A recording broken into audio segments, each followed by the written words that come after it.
বন্ধুরা, আশা করি সবাই ভালো আছেন। তো আজকে আমি নতুন করে ছোট্ট একটা ব্লগ নিয়ে আসলাম। তো ব্লগটা হবে তোমাদের অন্যরকম। তো আমি কোথায় থাকি, কী কাজ করি আর কি করি না সবাই আমি আজকে জানাতে দিচ্ছি। তো আমি এখানে ডিউটি করি, মানে ছোটো মোটো চাকরি বিক্রি করি। আর এই জায়গায় ডিউটি করা মানে একটু খুব গরম দিছে। আমি বর্তমানে আছি বিহারে।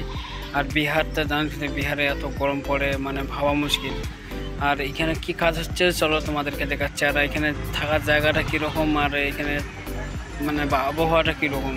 আর আবহাওয়া বলতে কি এখানে প্রচণ্ড গরম পড়ে গেছে। আর এখানে গরম বলতে কি সেটা গরম। আর গরমের জন্য থাকা যাচ্ছে না।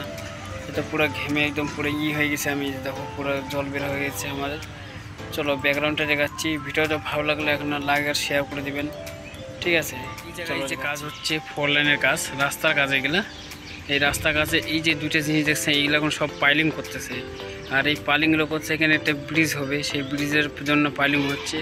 আর এই দিকে হচ্ছে যে এগুলো দেখতে পাচ্ছেন রডগুলো, সেগুলো কিন্তু এগুলো পাইলিংয়ের জন্য রড, মানে যে পিলারগুলো হবে সেই পিলারগুলো কিন্তু দিতে লাগে।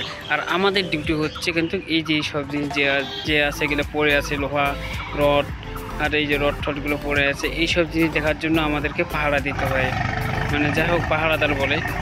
আর আমি বর্তমান বিহারে আছি। বিহারে তো প্রচণ্ড গরম আর রৌদ্র কিন্তু বিশাল। আর এখানে আমরা যেভাবে কষ্ট করে ডিউটি করতেছি বুঝতে পারছেন, রাস্তাঘাটে কিন্তু ধুলা বালি দিয়ে আমরা এখানে ডিউটি করি। তো এইখানে আর আমাদের রুমটা হলো যে একটু ঝড় বৃষ্টি হলো কিন্তু এই রুমে আমরা ঢুকে পড়ি। আর এই রুমে কোনো ভরসা খুব কম। আর এই রুমে ভরসা বলতে কি এখানে কোন সময় কি বৃষ্টি হবে কি জানি না, বৃষ্টি পড়লে কোনো সব উড়ে নিয়ে যাবে। আর এইদিকে দেখতে পাচ্ছেন গাড়িগুলো কেমন যাচ্ছে, ধুলা বালি উড়ে যাচ্ছে। আর এই জায়গাটা কোনো পুরোটাই ফাঁকা। এই যে এই জায়গাটা পুরোটাই ফাঁকা, এই দেখো পুরোটাই ফাঁকা।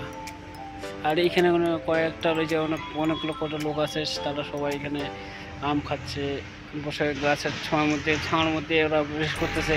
এত গরমের মধ্যে কাজ করা বিশাল মুশকিল হয়ে যাচ্ছে, তাই জন্য সবাই এখানে গাছের তলায় বসে রেস করতেছে। এই যে পুরোটাই ফাঁকা জায়গা। আর এই ছাটে কোনো বাড়িঘর আছে, আর এইদিকে বাড়িঘর আছে। বললাম না, এইটুকু থাকলে যদি ভালো লাগে তাহলে অবশ্যই লাইক শেয়ার সাবস্ক্রাইব করে দিবেন। আর একটু আমার ফেসবুক যে পেজ আছে সেটাকে একটু ফলো করে দিবেন। চলো বাই, জয় হিন্দ।